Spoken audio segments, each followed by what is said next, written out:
তোমরা নিজের হাতে মূর্তি বানাইয়া ওটারে খোদা বলো, আসলে ওইটা খোদা না। আমাদের খোদা আসমানে, আমাদের খোদা আরশে আজিমে, আমাদের খোদা দেখতে আইছো। আমাদের খোদা এই দুনিয়ার চর্মচক্ষু দিয়া দেখা সম্ভব না, এই চক্ষু দিয়া দেখা যাবে না। মুসা আলাইহিস সালাম আল্লাহকে দেখতে চাইছে, তুর পারে যাইয়া রব্বুল আলামিনকে দেখার দরখাস্ত করছে। আল্লাহ রব্বুল আলামিন বলো, মুসা তুমি আমার এই চর্মচক্ষে দেখতে পারবা না। মুসা আলাইহিস সালামকে আল্লাহ পারবো না পারবা না। আল্লাহ পাক একটু নূরের তাজাল্লি দিছিল, অখররা মুসা, সঙ্গে সঙ্গে তুর পাহাড় জয়লা সারকার হয়ে গেছে, আর মুসা পয়গম্বর বেহুশ হয়ে পড়ে গেছে। জোরে কোন সুবহানাল্লাহ। বড় ডাকতে বলে, ও হিন্দু বেটা, আল্লাহর বান্দা, ইসলাম ধর্মের বড় হুজুরের কাছে আসছে রে বাবা। এই দুনিয়ার চর্মচক্ষু দিয়ে আল্লাহকে দেখা যায় না। আল্লাহকে দেখতে হইলে একটু অপেক্ষা করা লাগবে। আল্লাহকে দেখতে হইলে মানুষের মতো মানুষ হওয়া লাগবে। আল্লাহকে দেখতে হইলে খাঁটি ইমানদার হওয়া লাগবে, নামাজিওয়ালা হওয়া লাগবে, রোজাদার হওয়া লাগবে, হালাল খানেওয়ালা হওয়া লাগবে। দুনিয়ার জমিনে নেক আমল করা লাগবে। নেক আমল কইরা মানুষের মতো মানুষ হইয়া যদি কবরে যাইতে পারো, আল্লাহকে দেখবা জান্নাতে। জান্নাতে গেলে আল্লাহ রব্বুল আলামিন নিজে তোমার সাথে আমার সাথে দেখা করবে। জোরে কোন সুবহানাল্লাহ। হিন্দু ডাকতে, হুজুর আমার প্রশ্নের জবাব হয়ে গেছে, আমি আর কোনোদিন মূর্তি পূজা করব না। আপনি যে এই কথা বলছেন, এই কথা বিশ্বাস হয়ে গেছে। এই চর্মচক্ষু দিয়ে আপনাদের মুসলমানদের খোদা দেখা যাবে না।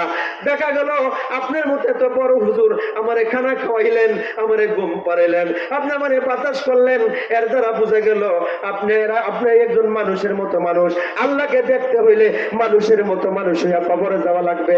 আর দেরি করেন না, আপনাদের ইসলাম ধর্মের কলমাটা আমারে পড়ায় মুসলমান বানায় দেন। লা ইলাহা ইল্লাল্লাহু মুহাম্মাদুর রাসূলুল্লাহ সাল্লাল্লাহু আলাইহি ওয়াসাল্লাম। জোরে বলেন আলহামদুলিল্লাহ। মুসলমান ভাইরা আমার, আল্লাহকে দেখতে হইলে জান্নাতে যাইতে হবে। জান্নাতে আমার আল্লাহ নিজে দেখা দিবেন। আল্লাহ জিবরাইলে বলবে, জিবরাইল আমার সামনের পর্দাটা সরায় ফেল, আমি জান্নাতি বান্দা বান্দীদের সাথে এখন সরাসরি দেখা করব। পর্দা যখন আউট করবে, বান্দা বান্দী জান্নাতি বান্দা বান্দীর আল্লাহকে দেখবে, একটা নজর দিবে, 40,000 বছর সময় চলে যাবে। জোরে কোন সুবহানাল্লাহ। আবার পর্দা এরকম ভাবে সামনে দিয়ে ফেলবে, আল্লাহ রাখতে বলবো, আমার জান্নাতি বান্দা বান্দীরা আমারে দেখছো? কো আল্লাহ দেখছি। কেমন দেখলা? আল্লাহ রব্বুল আলামিন ডাকতে বলবে, কেমন দেখলা? তো আল্লাহ তোমারে দেখছি, তৃপ্তি মিটে নাই। আল্লাহ বলবে, তৃপ্তি মিটে নাই, আমি তো এক নজরে 40,000 বছর তোমাদেরকে দেখার সুযোগ দিলাম। জোরে কোন সুবহানাল্লাহ।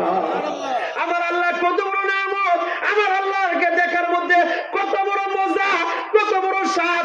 এক নজরে 40,000 বছর অতিক্রম করে চলে গেল, তারপরও স্বাদ মিঠে না। জোরে কোন সুবহানাল্লাহ।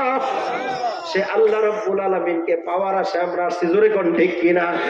ও বন্ধুরা আমার, ভাইরা আমার, এই জন্য বলতেছিলাম, ছোট আলেমও আছে, বড় আলেমও আছে, ছোট হুজুর আছে, বড় হুজুর আছে, আছে না নাই? এবার ছাত্ররা প্রশ্ন করো, দাদি হুজুর কি ফতুয়া দিল, মনে আসেনি? কথা ফতুয়া দিছে গোসল করা যাবে, কথা মনে আসেনি? ফতুয়া দিছে গোসল করা যাবে। ছাত্ররা সারাদিন লেখাপড়া করে, ফতুয়ার কিতাব করলেন পাইলেন না, কোরআন খুললেন পাইলেন না, হাদিস করলেন পাইলেন না। এবার সব ছাত্ররা যুক্তি করছে, আমরা বড় হুজুরে গিয়া দর তো এই বছরে কোন ঠিক কিনা? আমার বন্ধুরা আমার ভাইরা আমার, এই কথার উত্তর দিয়ে আমি মাইক ছেড়ে দিব। আসেন একটু সামনের দিকে যাই। আল্লাহর হাবিব বলে, ইত্তাকুজ জুলমা, জুলুম থেকে তোমরা বাঁচো। ফাইন্নাজ জুলমা জুলুমাত ইয়াউমাল কিয়ামা, জুলুম করো না, ব্যভিচার করো না, জুলুম থেকে বাঁচো। জুলুম থেকে বাঁচো এই জন্য, একটা দুনিয়াতে জুলুম করবা, এই জুলুম করার কারণে কবরে বিশাল অন্ধকার তোমার সামনে এসে পড়বে। এরকম ফুলসেরাতের রাস্তা যখন পাড়ি দিবা, তোমার সামনে এই জুলুমের অন্ধকার তোমার সামনে চলে আসবে। অন্ধকারের কারণে তুমি সামনের পথ পরিষ্কার দেখবা না। জোরে কোন নাউজুবিল্লাহ। আল্লাহর হাবিব বলে, জুলুম থেকে বাঁচতে আল্লাহ নির্দেশ দেয়, আল্লাহ রাসূল নির্দেশ দেয়। কি এর থেকে বাঁচতে? কি এর থেকে? কিন্তু আমরা দিবারাত্রি জুলুম করতেছি, করি কি করি না? করি কি করি না? খুব খেয়াল করেন, খুব খেয়াল করেন। এক বাদশা পাখি শিকার করতে গেছে জঙ্গলে। তো জঙ্গলে পাখি শিকার করতে গিয়ে বন্দুক টন্দুক সব রেডি করছে।